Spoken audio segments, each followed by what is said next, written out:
Okay, in this video I'm going to show you how to cast on using the English cast on method.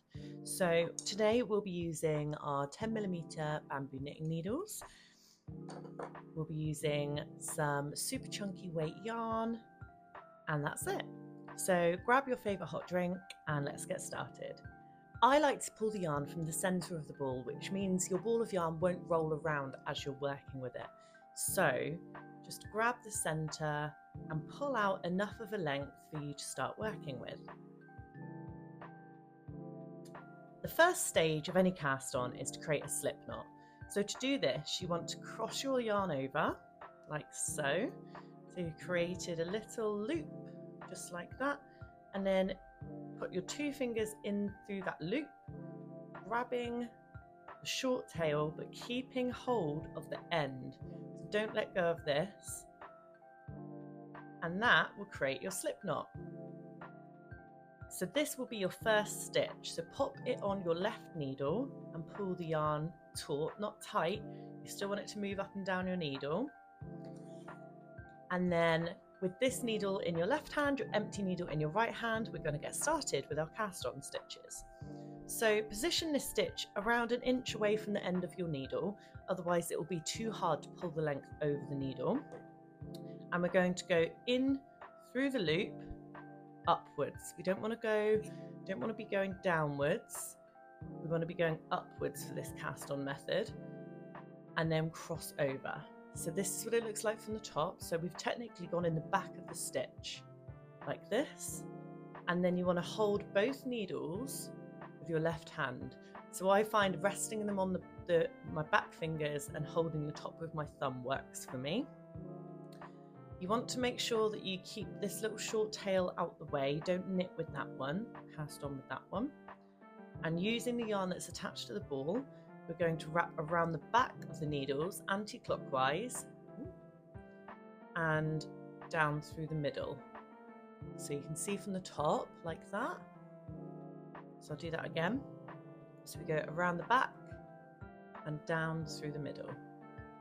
Then you want to hold this yarn slightly taut, not too tight, just enough, while you regain control of your needles in the relevant hands. So left needle in the left hand, right needle in the right hand. So what we're going to do now, come a little bit closer, is you want to start sliding down your right needle so that you hook that piece of yarn through the loop and pull that towards you. Then straighten your needles back up again and hook that over your left needle. And then remove your right one and pull the yarn taut. So let's do that again.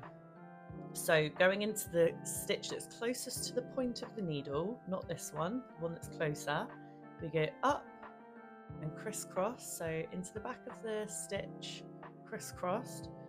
Hold both needles with your left hand, and using the yarn attached to your ball, we're going anti-clockwise around the back and down through the middle. Then keeping this one taut, regain control of your needles and hook this yarn through that stitch, pull it towards you, straighten back up again and hook it over the top of your left needle, removing the right needle. So that's 3 stitches on there.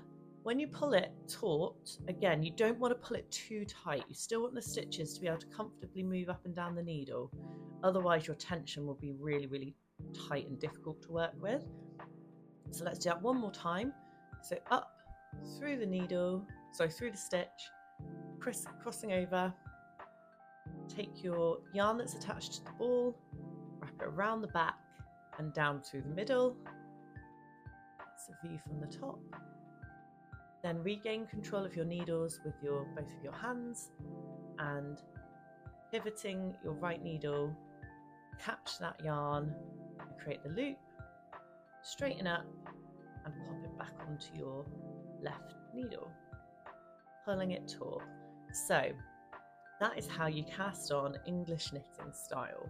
I'll do a few more stitches at a more regular speed, just so you can see a bit smoother what that looks like. And I'd recommend just practicing casting on before you actually start your project. Just grab some scrap yarn and practice casting on until it starts to become muscle memory, because this will help you with learning knit stitch and purl stitch.